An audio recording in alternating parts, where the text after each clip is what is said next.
ndabasuje cyane ku bantu mwese muri mu kazi, muri mu bikorwa bitandukanye. So natwe turi hano tugira ngo tubaganirize, tubakunde, tubabwire inkuru nziza. Mwaramutse ku bantu bari hirya no hino nko muri West, abantu benshi bashobora kuba bageze mu gihe gisa nkaho ari mu gitondo, twebwe tugeze kure hafi mu masaha 8. Ariko nifuje kugira ngo nganirize abantu banjye. Murimo kumva ku karirimbo?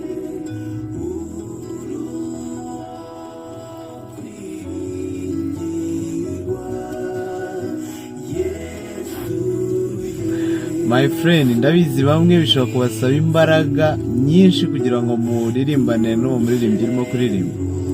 Bikeneye igitabo, ugura igitabo cy'indirimbo. Yes, rero nahoze mfite ikiganiro no ku Isibo TV ndi kumwe n'umuvandimwe Christian, kira kigana ajya kunda gukora muri Holy Room. It was amazing. Ntago nari nzi ko abantu murimo kumbwira ati ko wabuze byagenze gute, wakoze indirimbo imwe urabura. Kandi my friend, nakoze indirimbo nyinshi zitandukanye, ahubwo ibintu byanyu byo gukunda indirimbo imwe. Okay, subirayo kuri YouTube channel yanjye kandi mu following, dore ndimo ndazamura platforms zanjye za social media.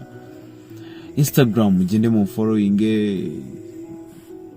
TikTok please nagatima kenshi,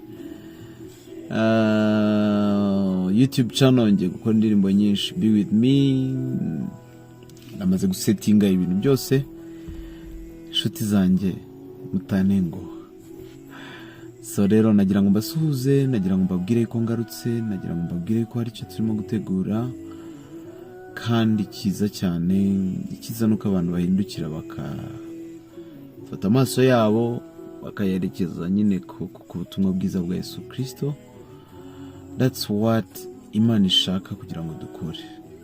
God bless you, ndabakunda. Have a good day and muhirwe mu bintu byose mukora.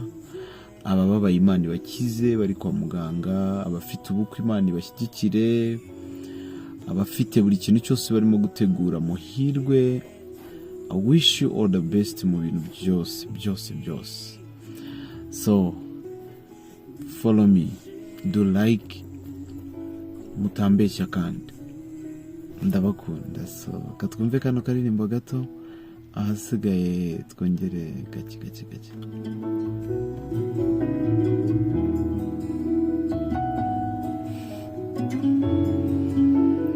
Ndababona mwese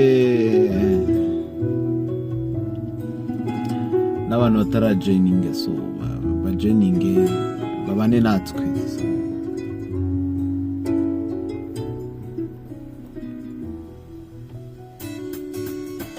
Oh,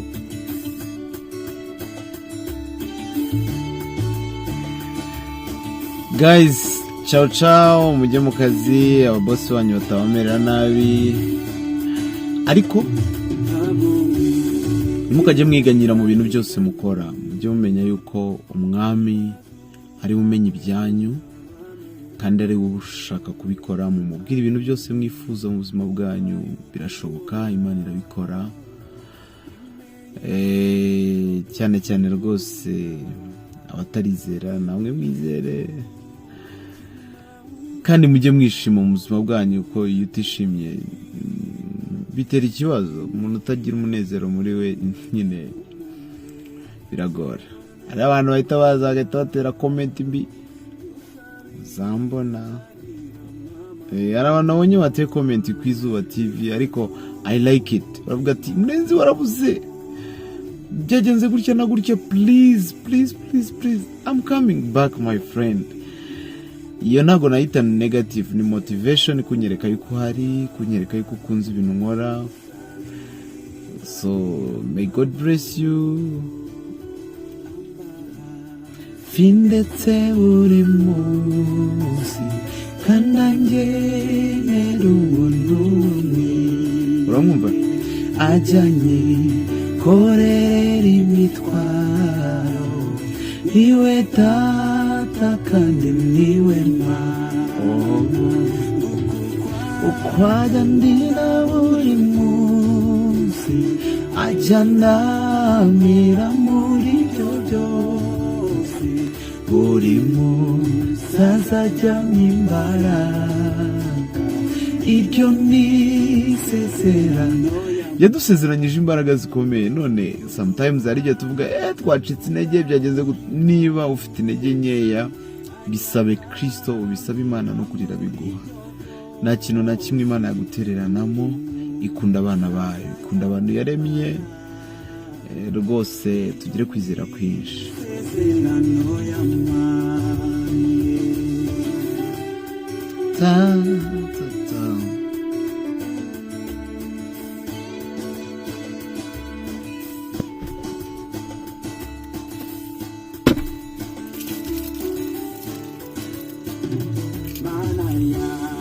Yekomeza ujya umfasha utaramire neza icyo mbwira umore nizeye ijambo wambwiye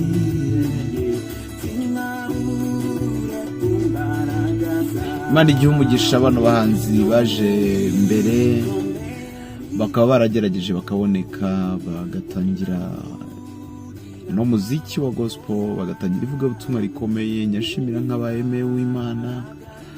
Njye numvishe nkira testimony y'indirimbo ngo turirimbire Uwiteka.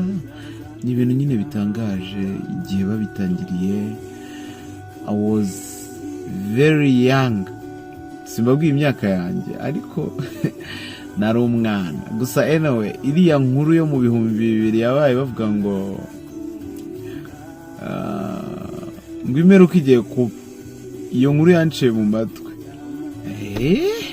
Ubwo ugiye kuvuga ngo ubwo ni hagati ngo 90 na kangahe ngo 90 na kangahe.